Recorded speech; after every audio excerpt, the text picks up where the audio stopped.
여긴 어디지? 눈을 뜨자마자 나는 침대에 누워 있었고 처음 보는 사람들이 보였다. 꿈인가? 볼을 꼬집어 보았다. 아프다. 꿈이 아닌 것 같다. 내 오른쪽, 왼쪽에 있는 침대에는 나처럼 볼을 꼬집고 있는 여자와 남자가 있었다. 그들은 흰색으로만 이루어진 하의와 상의를 입고 있다. 왜인지 나도 그들과 같은 복장이다. 나는 오른쪽에 있는 여자에게 말을 걸어보았다. 여기가 어디예요? 여자에게 말을 건네고 나서야 내가 사람과 마지막으로 대화해본 것이 5년 전이었다는 것을 깨달았다. 여자는 대답이 없었다. 불안하게 떨리는 그녀의 몸짓을 보고 나서 나는 그녀가 나와 같은 종족이라는 것을 깨달았다. 최소한 사람의 눈을 마주칠 수는 있는 나와 달리 그녀는 결국 눈을 감아버렸다. 나보다 증상이 심해 보이는 여자를 뒤로하고 나는 걷기 시작했다. 걸을수록 이곳이 꽤 큰 공간이라는 것을 알 수 있었고 수십 개의 침대 위에 있는 모든 사람이 히키코모리라는 것을 알 수 있었다. 이 공간이 우리에게 전혀 어울리지 않는다는 생각이 들었다. 히키코모리는 좁은 방에 홀로 있어야 한다. 우리들의 친구는 컴퓨터여야 하고 학교와 직장은 모니터에 떠있는 인터넷 세상이어야 한다. 나는 어제까지만 해도 불 꺼진 좁은 방에서 컴퓨터 모니터만 바라보며 손가락을 움직였었다. 그런데 오늘의 나는 왜 이곳에 있는 거지? 걷다 보니 계단이 보였다. 나는 올라가는 계단과 내려가는 계단을 번갈아 보다가 계단을 올랐다. 위층도 내가 잠에서 깬 층과 마찬가지로 침대 위에 히키코모리들이 가득했다. 침대로 돌아가게. 곧 방송이 시작될 거야. 어느새 나타난 중년 남자가 내 등을 어루만지면서 말했다. 문득 언젠가 보았던 외국 영화가 떠올랐다. 영화는 배를 타고 항해하는 사람들이 나오는 영화였다. 갑자기 예전에 본 영화가 머릿속에서 재생되고 있는 이유는 중년 남자의 복장이 영화 속에 등장했던 선원들의 옷과 비슷하기 때문이었다. 나는 남자를 뒤로 한 채 침대로 돌아갔다. 여러분은 지금 드넓은 바다 위에 있습니다. 벽에 붙어있는 스피커에서 음성이 튀어나왔다. 바다? 나는 주위를 둘러보았다. 각자의 침대 위에서 무표정한 얼굴을 하고 있는 사람들만 보였다. 여러분, 오랜만에 방 밖으로 나오게 되어서 당황스러울 것입니다. 나는 스피커에서 나오는 음성을 들으면서 다시 한번 주위를 둘러보았다.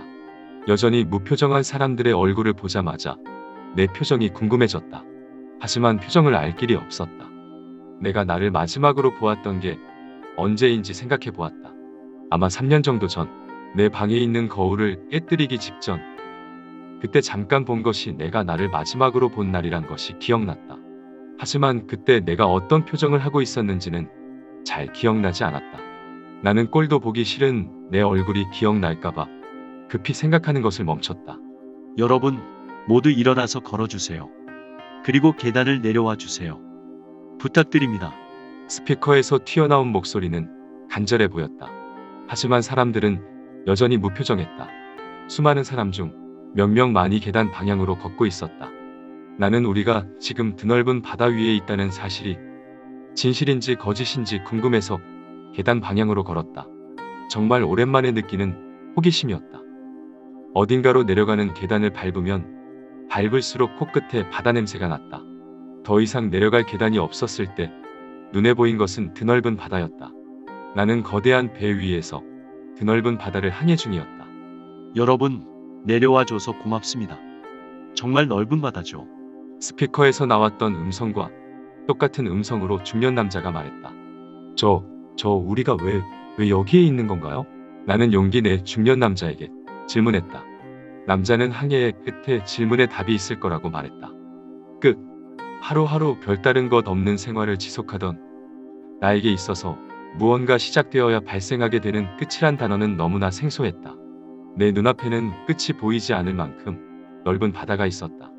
여러분, 내일은 오늘보다 더 많은 사람이 바다를 볼 수 있게 도와주시겠습니까? 남자가 바다를 보고 있는 10명 남짓한 사람들에게 말했다. 사람들은 누군가를 도와주어야 한다는 것이 부담되어서인지 머뭇머뭇거렸다.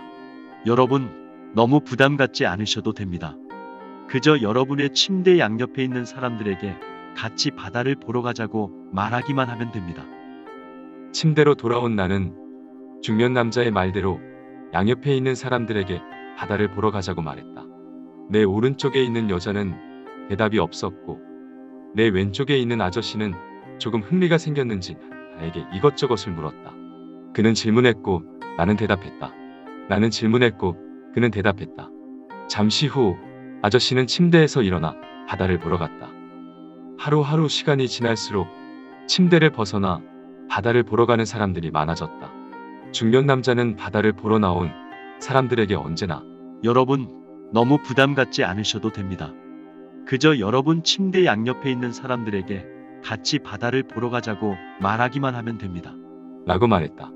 내 옆에 있는 아저씨는 옆에 있는 아줌마에게 저 같이 바다 보실래요? 라고 말했고 아줌마는 옆에 있는 중학생에게 학생 같이 바다 볼래? 하고 말했다. 수십 일이 지난 후 한 사람을 제외하고 이 공간에 있는 모두는 바다를 보러 나가게 되었다.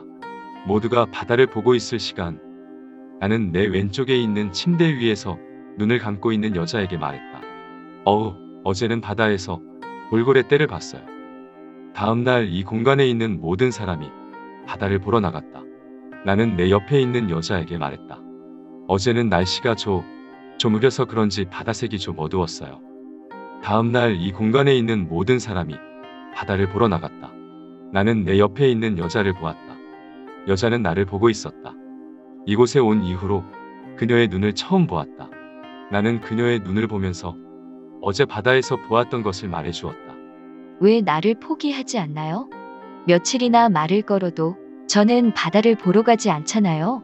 여자가 처음으로 나에게 질문했다. 나는 여자에게 제 옆에 있으니까요. 하고 말했다. 여자는 질문했다. 나는 대답했다. 여자가 어정쩡한 미소를 보냈다. 나도 웃었다. 분명 어설픈 웃음일 거다. 우리는 바다를 보러 가기로 했다. 날씨가 좋아서 바다가 유난히 맑고 투명해 보였다. 여자는 눈이 부신지 실눈을 뜬 채 바다를 바라보았다. 나는 바다 향기를 맡았다. 고맙습니다. 여러 사람의 대화 소리 가운데 여자의 목소리가 들렸다. 나는 여자를 바라보았다. 정말 고맙습니다. 여자는 내 눈을 바라보면서 말했다. 갑자기 내 마음이 물컹해지면서 부드러워졌다. 다음날 이 공간에 있는 모두와 함께 바다를 보러 갔다. 바다 저 멀리 육지가 보였다. 여러분의 항해가 곧 끝납니다. 다들 수고하셨습니다. 그리고 고맙습니다. 중년 남자가 우리를 바라보면서 말했다. 우리도 남자를 바라보았다. 여러분이 육지에 발을 디디면 새로운 항해가 시작될지도 모릅니다. 하지만 여러분은 무사히 항해를 마칠 것이라고 믿습니다. 중년 남자는 말을 마치고 어딘가로 사라졌다. 바다를 보고 있는 우리들의 눈앞에 있는 육지는 점점 더 가까워졌다. 육지가 가까워질수록 불안해 보이는 사람들이 몇 명 생겨났지만 그들 옆에 있는 사람들이 진정시켜 주었다. 잠시 후 한 번도 멈추지 않았던 배가 완전히 멈췄다. 우리는 육지로 내려가는 계단을 하나하나 밟았다. 내가 육지로 내려갈 차례가 되었을 때 누군가 내 등을 어루만져 주었다. 중년 남자였다. 그는 별말 없이 나에게 미소를 지어주었다. 나는 그 미소를 뒤로 한 채 육지로 내려가는 계단을 하나하나 밟았다. 얼마 지나지 않아 계단의 끝에 선 나는 다녀왔습니다. 라고 외쳤다.